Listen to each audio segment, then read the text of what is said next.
আসসালামু আলাইকুম। সবাই বিপ্লবী শুভেচ্ছা গ্রহণ করবেন।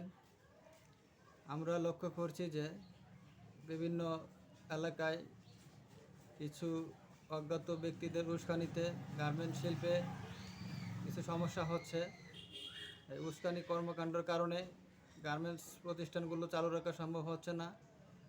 তো আমি এই ভিডিওর মাধ্যমে আবেদন করছি সরকারের কাছে যে যারা অসৎ উদ্দেশ্য নিয়ে এই গার্মেন্টস শিল্পকে নষ্ট করার পায়তারা করতেছে তাদের দ্রুত গ্রেপ্তার করে দৃষ্টান্তমূলক শাস্তি দেওয়া হোক, যাতে ভবিষ্যতে কোনো ব্যক্তি তাদের নিজস্ব ব্যক্তিগত স্বার্থ রক্ষার উদ্দেশ্যে এই গার্মেন্টস শিল্পকে ধ্বংস করতে না পারে।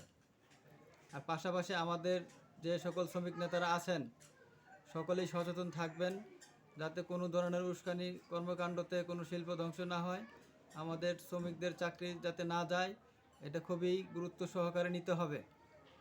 আমাদের গাজীপুরে বর্তমানে পরিস্থিতি স্বাভাবিক আছে।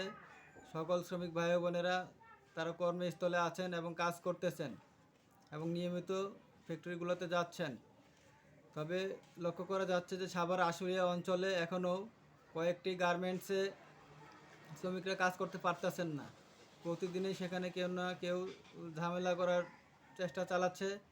এটা বন্ধ করতে হবে।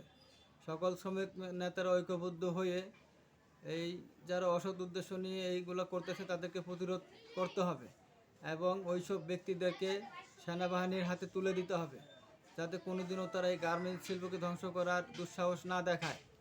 আমাদের সচেতনভাবে প্রতিটা পদক্ষেপ এগোতে হবে, কারণ এখন এই বর্তমান যে অবস্থাটা চলতেছে এই অবস্থার সুযোগ নিয়ে কিছু কিছু ব্যক্তি তাদের ব্যক্তিগত স্বার্থকে কাজে লাগানোর চেষ্টা করছে।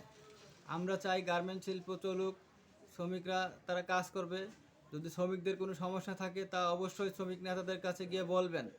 আপনাদের সমস্যার কথাটি শ্রমিক নেতাদের মাধ্যমে লিখিত আকারে মালিকদের কাছে পৌঁছে যাবে।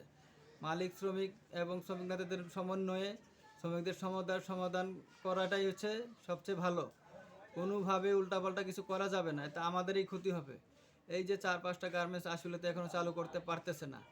এখন আমরা যদি গার্মেন্টসই যদি বন্ধ থাকে তাহলে আমাদের ভাগ্যের কী হবে সেটা একটু ভেবে দেখবেন।